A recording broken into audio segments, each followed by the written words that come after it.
Parco Natura Viva near Lake Garda offers both a car safari and a large classic zoo that you can explore on foot. And it was recommended to me in advance as probably the best zoo in the whole of Italy. But how good is it really? Should you include it in your plans for a vacation on beautiful Lake Garda? Well, that the park's location not far from Lake Garda and also close to Verona makes it relevant to tourists is clear from the fact that the park's website is not only available in Italian and English, but also in German. And at the entrance of the safari area, they noticed our German license plate, so they simply spoke to us in German. Perché ho imparato italiano? Well, let's get started. You can already see the Gelada baboon enclosure in the background, although it's separated from the road. Opposite live roan antelopes and ostriches, as well as zebras and blesboks, albeit also in separated enclosures. And yes, you also only drive past the island of the red-ruffed lemurs as well. But don't worry, of course you get to drive right through the thick of the action eventually, and with this showdown we are treated to quite the spectacle. These are Nile letchwees, which are unfortunately highly endangered in the wild. And the scimitar oryxes, which are much more relaxed here, used to be even completely extinct in the wild. And even Watusi cattle or ankeles are potentially threatened. This white rhino lives in an area separated from the road again. However, with a bit of luck, you can get much closer to the giraffes than we are here now. Yet either way, the giraffes are most certainly one of the highlight species here in this safari area. The road then continues past an enclosure for red river hawks, and opposite is another lemur island where white-belted black and white ruffed lemurs live. Behind this island, the road and the large open-air enclosure then lead up the mountain. Here we crossed paths with the mighty common eland. There were also water bucks here and Cameroon sheeps in the rear area. The safari ends in the predator area, where we first see spotted hyenas before we move on to the lions. Well, a beautiful bag can also delight. And unfortunately we were unable to spot the cheetah in its beautiful enclosure at all. Thankfully, all three predator enclosures are really large and complete the safari area at Parco Natura Viva very nicely. In itself, however, this is certainly not the most spectacular safari I have ever been on. Others are bigger and more extensive.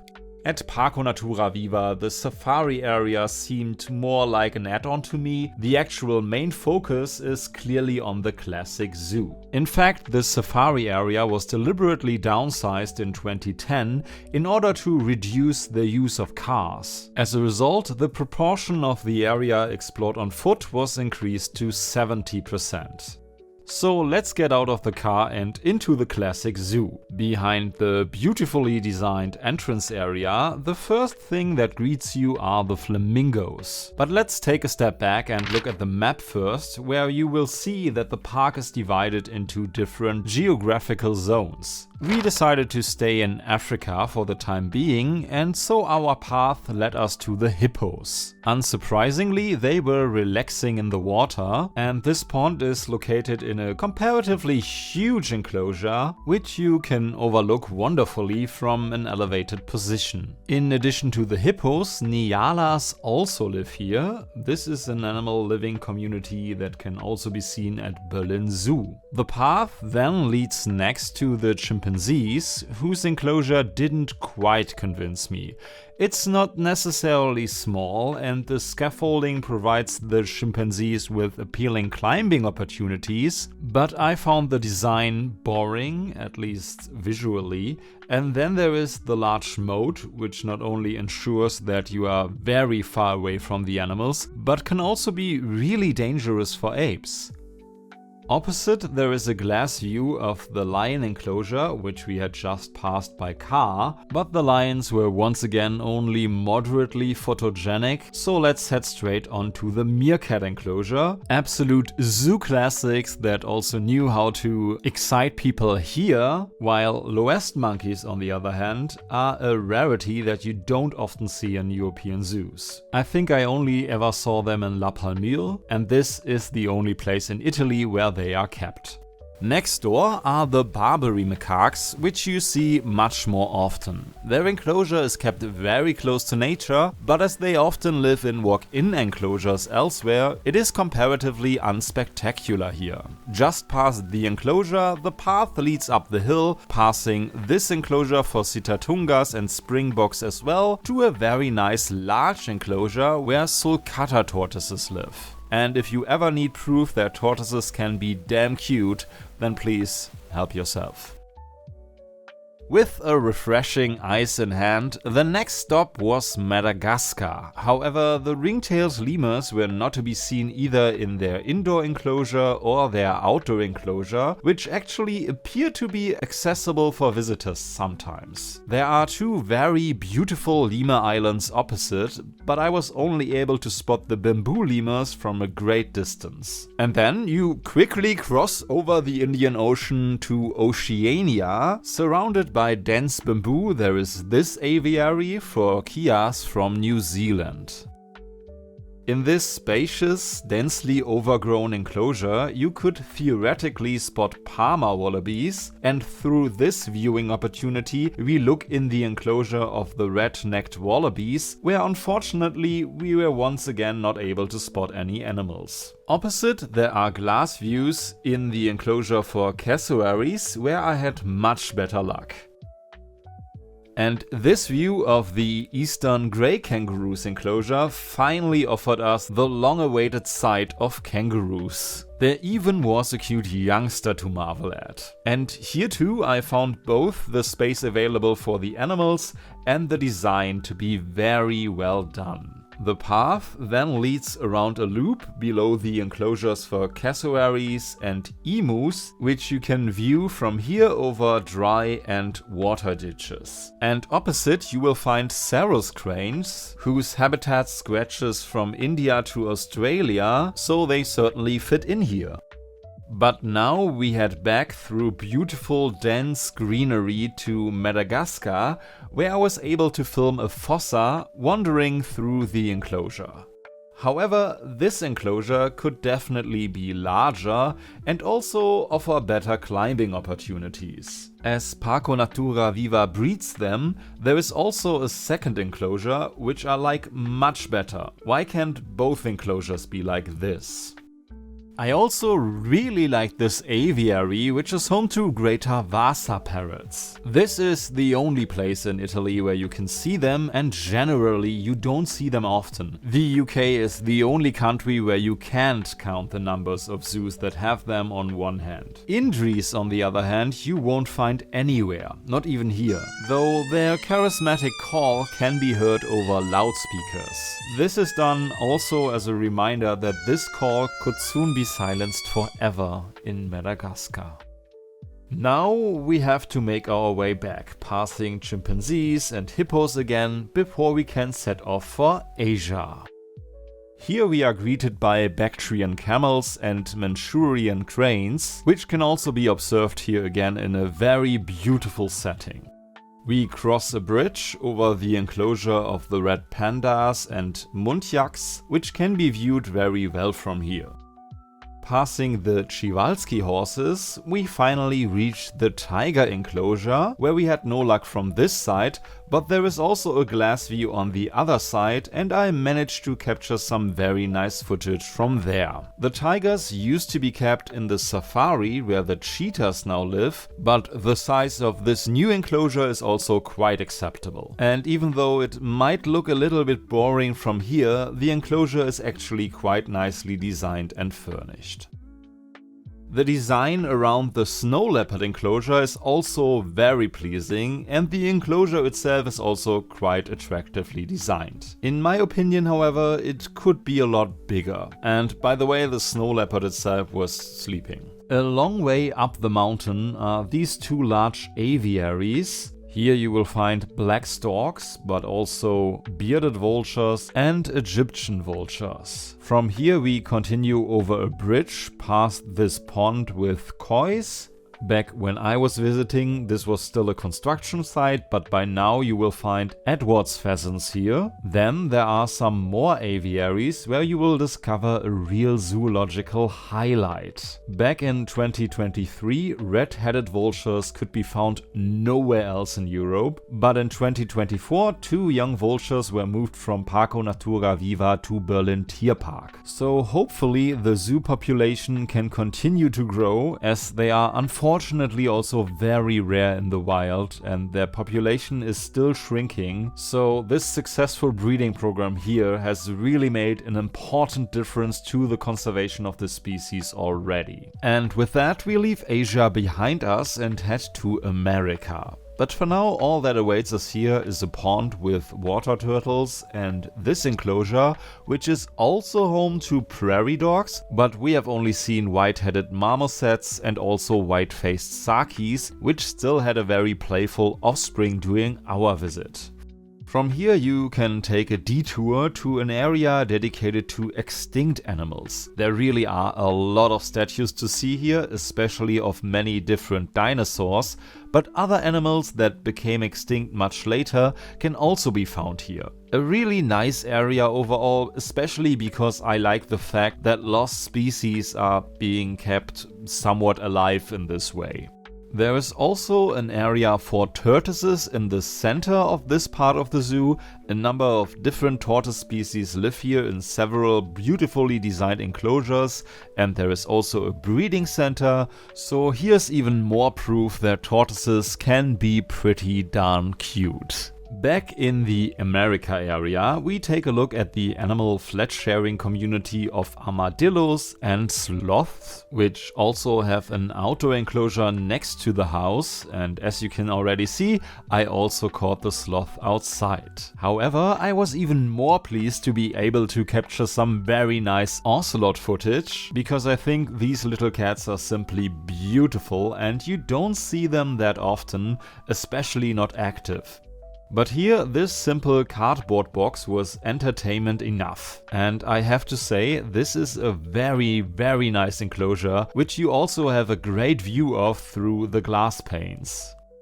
Next to it, in some others but much less spectacular enclosures, there are also some other marmosets and squirrel monkeys, and some macaques also are kept here. All in quite acceptable enclosures.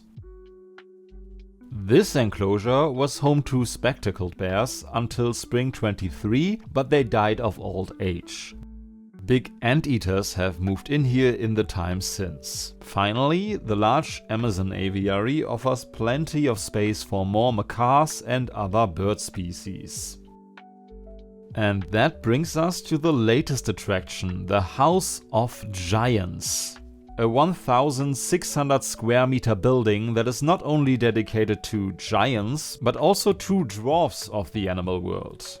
As soon as you enter the house, you will find two terrariums at the side, one for a boa constrictor and the other for a green water dragon. However, the first highlights are probably the Komodo dragons, the largest lizards in the world. Unfortunately, they don't look quite so big because you look down on them from above. But the design of the two enclosures is otherwise very well done and is clearly modeled on their namesake home, the Indonesian island of Komodo. By the way, this statue depicts a Homo floresiensis, a small human species that was also native to Indonesia. There are also some insects in the house, including butterflies which fly freely through the hall, while recross the hall as if on footbridges. Meanwhile, leafcutter ants wander around this rope construction. In the background you have already seen the enclosure for Aldabra giant tortoises. Thanks to the good weather, however, most of them could be found outside in their spacious outdoor enclosure. In addition to a few other species, such as dwarf crocodiles, there are also some fish to see in the house, and behind this aquarium you can already see the giant otter's indoor enclosure. However, this also means that there is not really a great view to look into the indoor enclosure, and their outdoor enclosure was really underwhelming, especially because of this really small pond. I mean, the house and therefore this enclosure were only opened in 2019, so I was expecting something better. Overall, however, I think the House of the Giants has a really great concept that has been implemented very well and is therefore definitely a highlight here. By the way, it's easy to miss the Bali starling enclosure behind the playground and snack bar, so don't miss it, because maybe you'll be just as lucky and the curious birds will come right up to the window to take a look at you. A bit further on, we ignore the farm area for now. We briefly marvel at the fact that rhinoceros iguanas are apparently kept in an outdoor enclosure here, and then enjoy the sight of two lowland tapirs splashing in the water.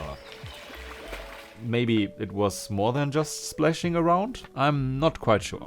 The two tapirs share their enclosure with greater rheas, and in addition to this beautiful view across the water area, there is also this view of the enclosure, which I think is extremely cool because you can look into the enclosure from 3 sides. On the other side of the already mentioned domestic animal area with the petting enclosure, alpacas and the impressive zebus, there is another somewhat hidden view of a very large maned wolf enclosure. Unfortunately, we only caught a sniff of it here, so we headed straight up the mountain to Europe.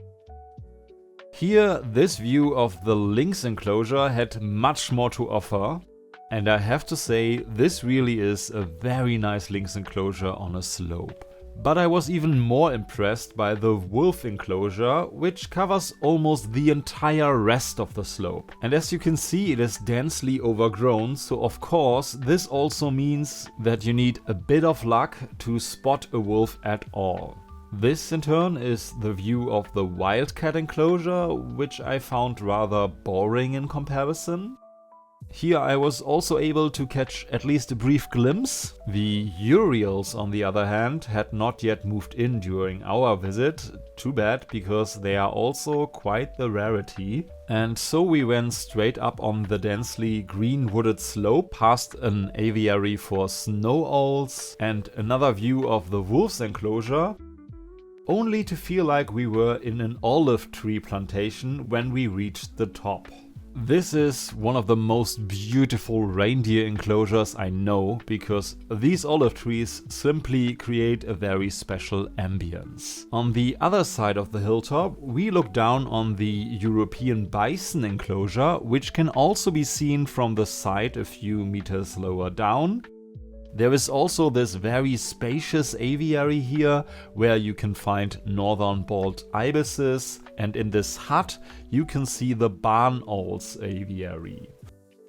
Finally, we continue to walk a good way down the hill around the flamingo enclosure, which brings us back to the exit and the end of our tour. So, is Parco Natura Viva really the best zoo in Italy? It might be. Of the 3 that I have visited, it is definitely the most modern. In any case, I can say that a visit here is worthwhile. The combination of safari and classic zoo simply works very well, and the park is not necessarily spectacular, but still very beautiful, especially in the very natural areas. First and foremost, the European section. The enclosures themselves often also benefit from this, and with a few exceptions are of a very high standard overall. You have probably already realized that the animal selection is quite impressive. Of course, there are also a few things missing here. There is only 1 species of great ape, there are no more bears, and you won't find elephants here either, for example. But I think after watching this video, no one will deny that this park has a lot to offer. ever. So I can definitely recommend a visit to Parco Natura Viva on your next holiday at Lake Garda. You should just understand that you can expect a very good zoo here, but not a spectacular one. But to be honest, if you're looking for that, you are probably in the wrong country. No offense, I love Italy. It's just not the best zoo country.